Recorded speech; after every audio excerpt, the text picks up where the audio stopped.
Hi there, this is Joe Martin at First Baptist Church in Toledo, and this is my weekly cabin talk. Sorry I missed last week. I was a little bit under the weather. I want to talk to you today about gathering, because this is going to be the subject of our gathering on Sunday. You know, half of the battle in our relationship with God and with one another is just showing up. When it comes to reasons why we don't show up for one another, whether it's our church or you go to a different church community that's your own church, which I'm a big believer in. You know, religious dabbling or just kind of being a customer is not really discipleship. We're called to be disciples, not disciple. But there's a bunch of reasons, and they're kind of sad but revealing. I was looking at some different studies. People, the reasons why they don't go to church. There's a whole list of them. I can get better preaching off a podcast. Not necessarily true. I'm fine worshiping on my own. I can get better worship music off of Spotify. I can study my Bible on my own, and though that is true, you can and you should. It's not the same as studying with other people and their multiple giftings. I have my friends, whether Christian or not, that's my quote church. That's a common reason. Or sometimes people have to work on Sundays, and that is a struggle for folks. It really makes it difficult for them workism is probably a bigger factor than anything. Or I have family obligations on weekends. The world has changed. There's no real soft landing for people that want to go to church on Sunday. Youth sports are on all weekends. They become a bigger priority than the church community. Tournaments, games, competitions. And a lot of times families find themselves in these big tensions between having to choose between church attendance and sports. And to be a faithful Christian family, this is hard, and it really is countercultural. I feel like church is boring. And though, my old pastor friend used to say the church is a lifeboat, not a showboat.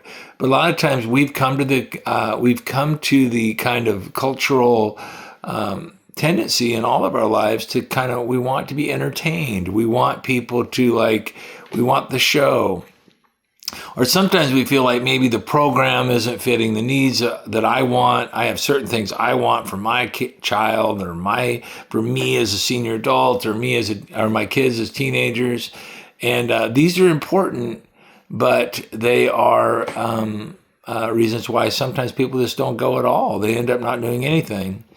Or I don't feel like going to church really helps me, makes a difference in my life. And there are times where that might be true, but maybe your presence is the thing that's going to make a difference in somebody else's life. We forget that. But that's hard to do in a society where we've been kind of groomed to be consumers.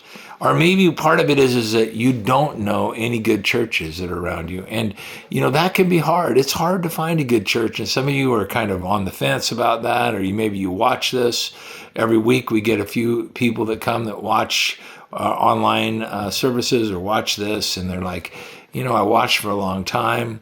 And, you're not going to find a perfect church. As a matter of fact, one of the most important things to realize is that when you get over your illusions about what church is, you can actually really grow in love. Because the purpose of going to church is not to find this idyllic church, but to find a bunch of normal people that you can practice loving one another, people that you wouldn't probably necessarily always be around. The Bible tells us that no matter what your reasons for going or not going, we'll talk more about the reasons for going that people often have, that you are commanded in Scripture as a basic practice to gather weekly with other believers. It's not really an optional thing. Is this idea in our day right now where we kind of have this idea, I don't need to go to church in order to become a Christian, and that is true. But you could add to it, you don't need to go to church to become a Christian, but you won't be much of one if you don't go, if you aren't in a community of believers, because we are to live our lives out together. The Christian life is a life lived in community. It's you can have the best baseball mitt and cleats and outfit, but if you don't have a team to play with, you're not playing baseball. You're doing something. You're just throwing the ball up in the air and catching it. You know, Hebrews 10:23 says, let us hold fast, let us, remember plural, to the confession of our hope without wavering, for he who has promised is faithful. And let us consider, you think about it, you're thinking about it, you're pondering this, how to stimulate one another to love and good deeds, speaking about your church, that your own church. Not forsaking our own assembling. That means you're not just bouncing around, you know, kind of a dabbler, kind of a connoisseur, a religious tasting tour. Not forsaking our own assembling together, as is the habit of some, but encouraging one another all the more as you see the day drawing near. It's easy to forget this basic truth. You know, we are commanded to gather, but why do people gather? Why do we do it? You know, even if, you know, in our current era, the average attendance is people show up much less than they think they do. They think I'm a regular church attender, but they may only go once a month or once every couple months.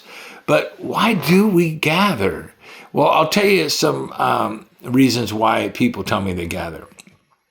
A lot of times the reason somebody goes to TFBC or some other church, you gather for regular services or a class. They like the people. They have some friends that go there. They enjoy seeing their friends. Or maybe they like the pastor.